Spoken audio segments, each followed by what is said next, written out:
we looked at the life of Ruth in Ruth chapter 2. And we talked about God's sovereignty and how God will put us in the right place at the right time for the right reason. And after you left last Sunday, God put an exclamation point on that message. Let me tell you what happened. So because of the big snowstorm that was coming from Monday to Wednesday, we decided to cancel worship team practice. And so after the service, we had to stay late, put everything away. We normally do that on Tuesday nights. And then somebody had a few questions they wanted to ask me, so it was a little late getting out. But eventually, Anna and I loaded up the Backus family truckster, and we're on our way.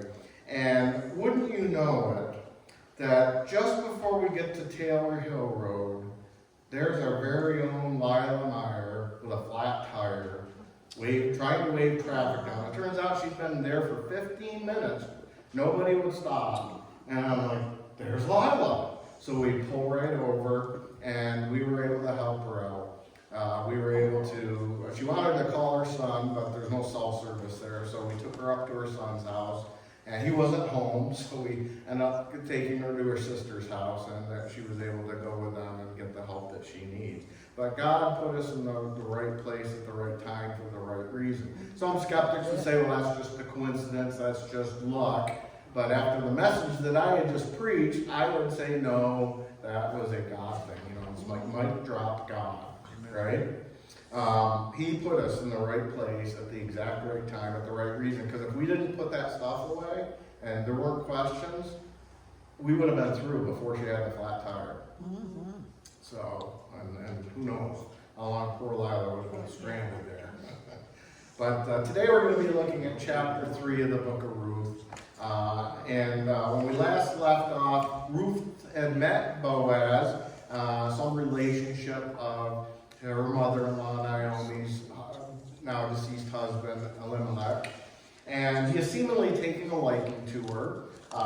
He's already allowed her to not only reap from her fields, to glean from her fields behind the reapers, but to actually glean from the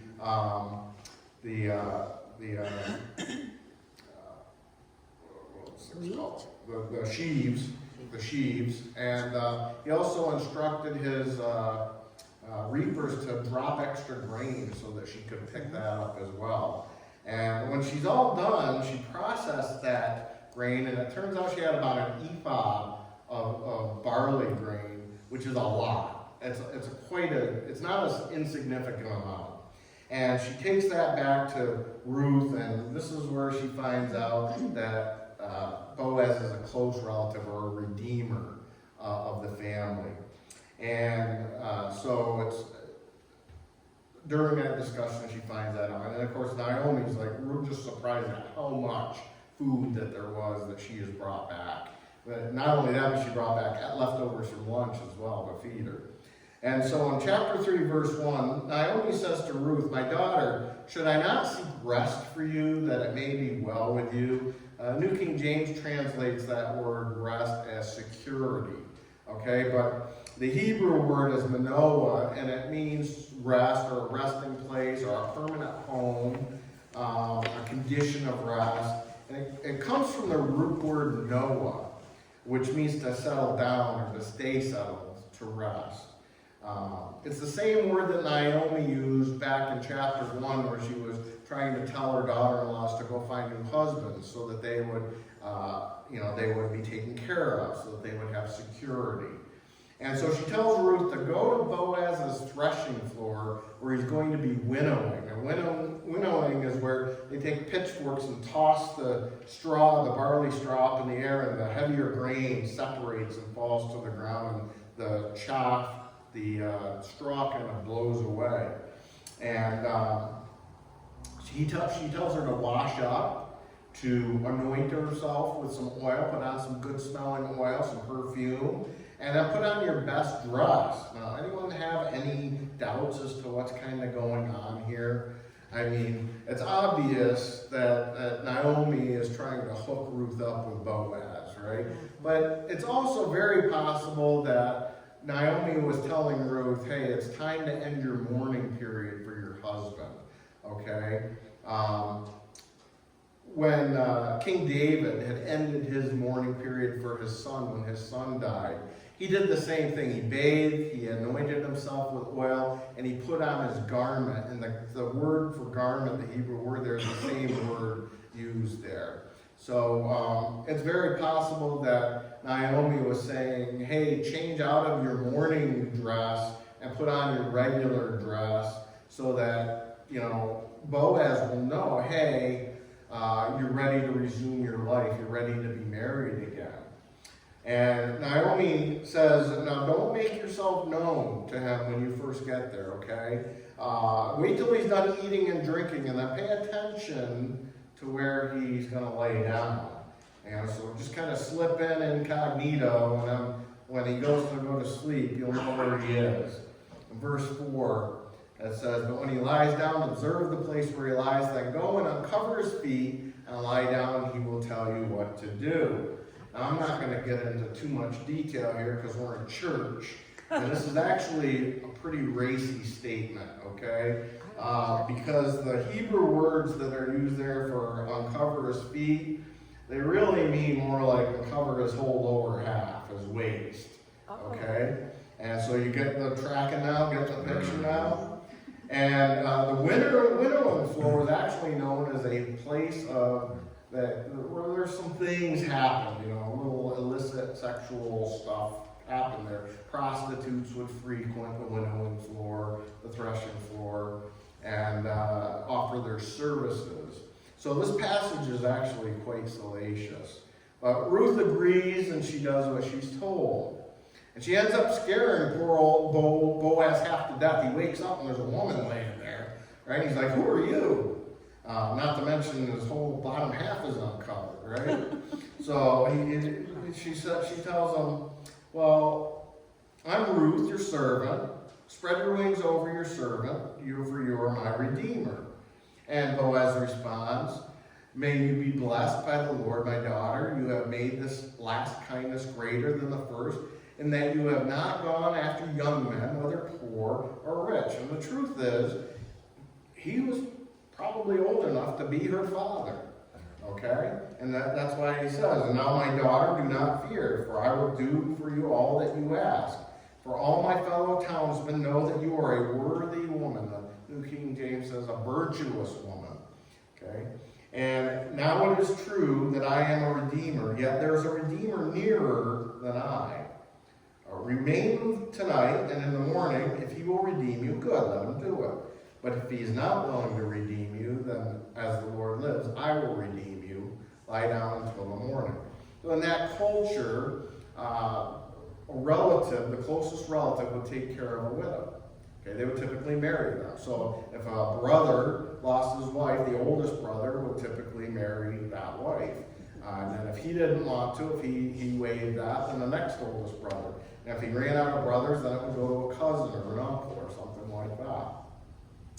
And so Boaz is saying, well, yeah, I am a close relative. I'm a relative, but I'm not the closest. I'm not the next in line. So we have to offer that to him first. And if he decides he doesn't want to do it, I will definitely do it. As the Lord lives, I will do it. And so she spends the night. And in the morning, before the sun's up, he sends her on her way, and he gives her 6 ephah of barley. Okay, that is a lot. She must have felt like a pack mule. Matter of fact, I think that he probably sent some servants to help her carry it, because in doing a little research, it seems that an ephah is about 50 pounds. So that's 300 pounds of barley. There's no way she carried that. Okay, I couldn't carry 300 pounds of barley, so he must have sent her with some help. He sent her a lot of food. And he tells his people that are there, hey, don't say anything about this. She wasn't here. You just keep quiet, okay, to protect her reputation. Now, although Naomi is kind of behind this idea, Ruth had to agree to it, didn't she? And she had to be a willing participant. And she does, and she is. This request that Ruth is making to Boaz is a very bold request. But she's doing it not just for herself. She's doing it for her mother-in-law as well. Because if Boaz marries her, he's also going to be taking the mother-in-law along with her, right? Often we talk about risks and blessings. We center those qualities solely on our own comfort, right? Our personal comfort, on ourselves. In other words, many times we're selfish, right? We just think about, how's this going to affect me? But the truth is, we need to sometimes be bold and take risks for others as well. We have to help others and not just ourselves. And what does that look like in our world? Well, in today's culture, if someone's getting mugged or pushed around or abused, most people don't call 911. They don't step in. What do? Phones out. Start videoing and then post it on social media, right? Now, if someone's being physical with someone else, most of you here are not going to be able to physically intervene. A couple of us would be able to, but most of us not. And I wouldn't recommend it, okay? But you could call 911. You could maybe verbally intervene. Hey, knock it off. What are you doing? If you feel safe. Or at the very least, you could be a good witness. When we stopped to help Lila, eventually one elderly couple did stop to see if we were okay and if we needed help. So that was good for them. But in today's culture, you can get shouted down for speaking out against the most absolutely sinful behavior that is not only being tolerated, but it's being celebrated and being insisted upon that you agree. Sometimes we have to risk our reputations and be bold, risk being canceled by speaking out and by being bold and speaking the truth in that situation. Boaz was a Jewish man who was providing for and committing to redeem a Moabite woman, which would have been against the culture of that day. It would have been culturally unacceptable. And we'll see this actually come into play next week.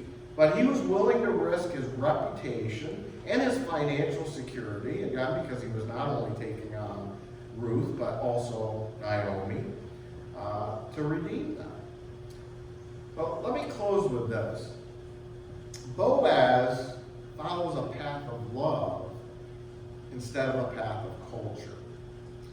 He will redeem Ruth regardless of her ethnic origin, because it's the loving thing to do. It's the thing that we should be doing for another human being. It reminds me of what Jesus, as he's redeemed us, right? Regardless of our ethnic origin or our gender or our economic status. Paul reminds us, neither Jew nor Greek, there's neither slave nor free, there's no male or female for you, are all one in Christ Jesus.